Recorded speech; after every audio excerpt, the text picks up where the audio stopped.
Hey everyone, I'm Maggie Hubble, and today we are going to read The Invisible Boy by Trudy Ludwig and illustrated by Patrice Bertrand. The Invisible Boy.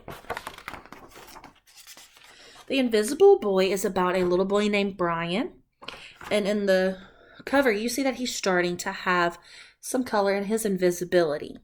But he feels invisible because he doesn't get the attention other people do. He's not noticed. He does not make a lot of friends like everybody else because he just doesn't get the attention everyone else does. And as a little kid, I've had an experience like this because I didn't like to talk to other people I didn't know. It didn't make me feel really well, and I was just a shy little kid. The Invisible Boy. Can you see Brian, the invisible boy? Even Miss Carlotti has trouble noticing Brian in her classroom. She's too busy dealing with Nathan and Sophie. In this picture, you can see that Sophie and Nathan aren't behaving well. Brian is standing here, and he's behaving very well. And all the other children are just talking about how they're acting out, and Brian is not being noticed for behaving. Miss Carlotti is worrying about Nathan and Sophie. Nathan has problems with what Miss Carlotti calls volume control. He uses his outside voice too much. Sophie whines and complains when she doesn't get her way. Nathan and Sophie take up all the space. Brian doesn't. When the bell rings for recess, Micah, JT take turns choosing children for their kickball teams. The best players get picked first, when the best friends of the best players, then when the friends of the best friends. Only Brian is left, still hoping and waiting. JT glances in Brian's direction and quickly looks away. We've got enough players for each team, he tells the others. Let's play ball. This is not very nice of JT. I would be very upset not being picked like this. This is not nice to do that.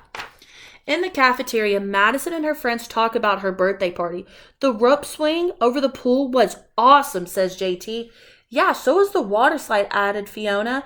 That was the best pool party ever. I'm so glad you had fun, says Madison. Everybody did except Brian. He wasn't invited. When I was a little kid, I was invited to a party like this, and this made me very upset. I did not like that at all. At choosing time, while the other kids played board games and read, Brian sat at his table doing what he loves to do best.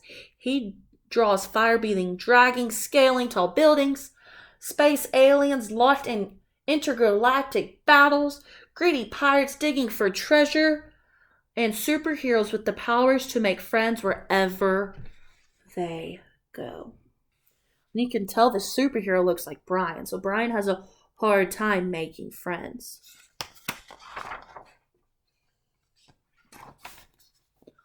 On Monday morning, Miss Carlotti introduces Justin, a new student, to the class.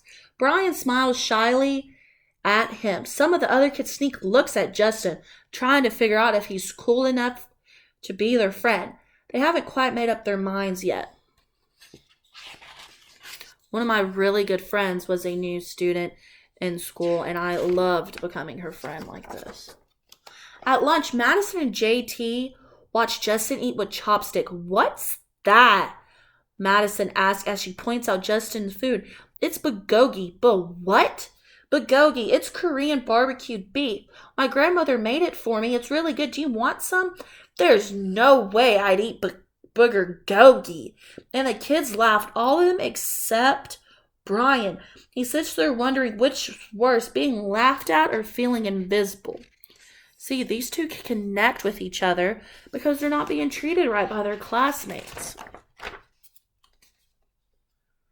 The next day, when Justin goes to his cubby to put away his backpack, he notices a piece of paper with his name on it. Justin, I thought your bulgogi looked good. Brian, yum. See? He's trying to be nice to Justin because the other kids were not being very nice. They were being rude to him. At morning recess, Brian finds a piece of chalk on the ground and starts drawing. You're Brian, right? Yeah, thanks for the note. Hey, Justin, Emilio calls out from the tetherball court. You're up next. I've got to go, says Justin. But by the way, that's a really cool drawing, he adds before taking off. Back in class, Miss Colati asked the kids to team up in 2s or 3s for a special project. The kids scurry around the room to pair off. Brian heads towards Justin. I'm already with Justin, says Amelia. Emilio, find someone else. That was not really nice to say. Brian looks to the floor, wishing he could draw a hole there to swallow him up. Miss Colati said we can have up to 3 in a group. We only have 2. Come on, Emilio, let's work with him. Okay, I guess.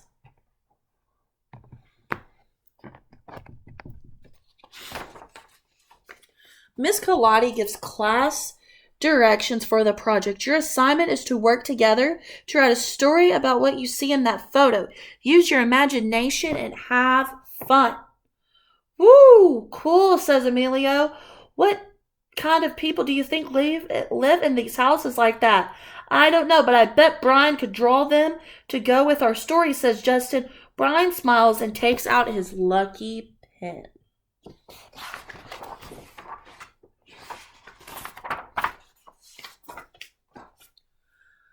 The crooked story we made up on the spot. Look, they use their imagination and creativity. I would feel very great if I made friends after I didn't have friends, because this has happened to a lot of people and it's not nice. So we can connect with Brian if we have felt invisible. It's lunchtime again, Brian's least favorite part of the day. Another 20 long minutes of kids talking and laughing with everyone else but him. Brian hears someone shout, "Hey, Brian, over here." He turns and sees Justin waving him over. Emilio nods at Brian as he makes room for him to sit at the table. Cookie, thanks. Maybe, just maybe, Brian isn't invisible after all. Look. And see? Everyone's making friends. Thank you for listening.